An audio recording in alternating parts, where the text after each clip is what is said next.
Miller. Paul, take it away. Hi everybody, my name is Paul Miller. I'm a senior communications major here at the university, and I'd like to talk to you today about IBD. IBD is, I'll explain what it means in a moment.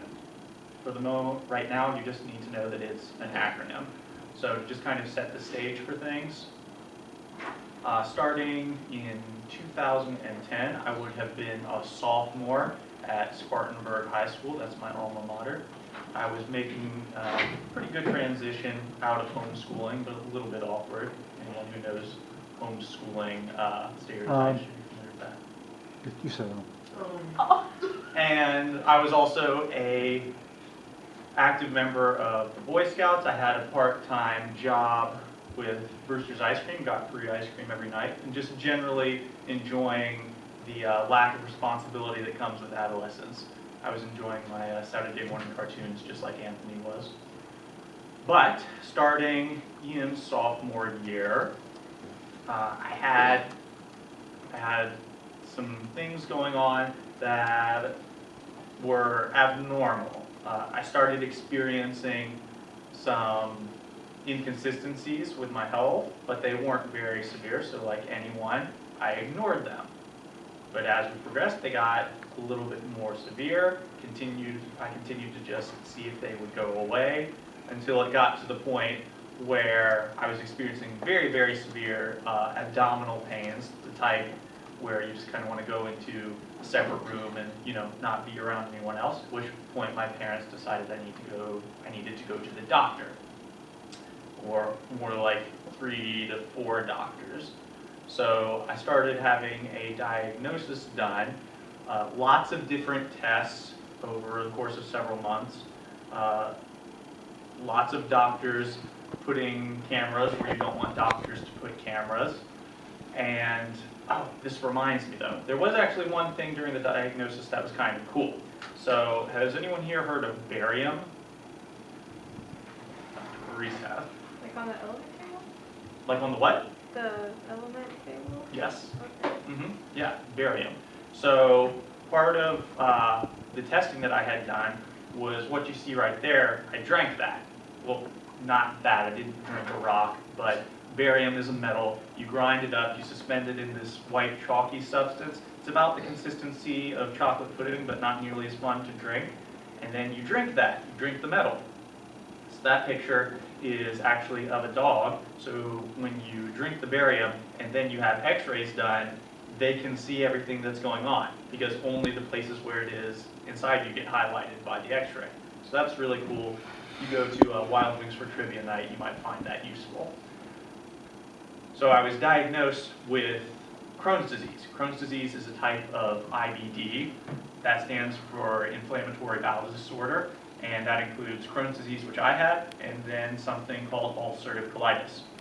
So this chart just kind of shows how incidences of IBD are distributed across race. You notice that Hispanics have the lowest frequency. Good job, Anthony. Then it goes up across these different races, with white being the highest incident. Okay. So I got diagnosed and was able to manage that fairly effectively for about 4 years. It's not actually a curable condition, it's just something that you can manage. Right now, they're still not entirely sure what causes it.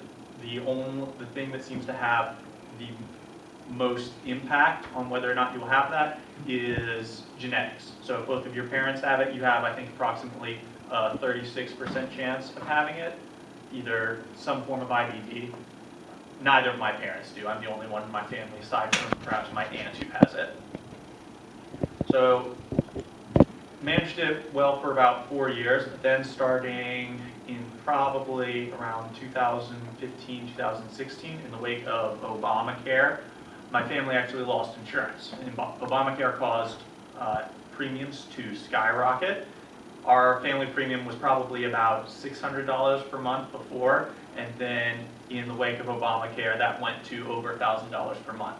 And since I was the only one in my family who was taking advantage of this health care, it didn't make sense for us to keep it. So my parents did away with the policy because it just was not financially feasible for our family. So we found other ways, or I should say I found other ways to manage the symptoms. Seems to be pretty strong correlation between diet and what are called flares in this condition, because how it works is it's either in remission or you're having a flare. So you're either experiencing symptoms to a certain degree, maybe moderate or severe, or you don't have them at all. So changed eating habits to help maintain that since I didn't have access to the proper health care. Also began maintaining a reasonable degree of physical activity, because that seems to alleviate the symptoms when they manifest or make them hit me not quite as severely. So the purpose of this presentation was we needed to demonstrate a transformation. So my transformation was an emphasis on personal health. Most of us here, we're all fairly young, except for Dr. Farees. And we take, like Nikki said, health for granted. You know, providing we're not snorting cocaine on weekends, chain smoking Marlboro Lights, or drinking ourselves into oblivion. We generally just accept that our body's going to do what we need it to do and do it pretty well. But that's not going to be the case in your old age if you don't do things to maintain your health. So in my case, that means maintaining a very strict diet. For the most part, I don't have sugar, I don't have gluten, and I don't have dairy products. It also means maintaining a lot of physical activity. So, which means you have to sacrifice other things. You have to not go eat out as much, or if you do, you have to pick the thing that's not as good on the menu. Or if you haven't exercised for a while, you have to not go out with your friends, because you have to make sure that you run a couple of miles. So those are my departing thoughts. Don't take your health for granted and do what's necessary to maintain it into your old age. Thank you.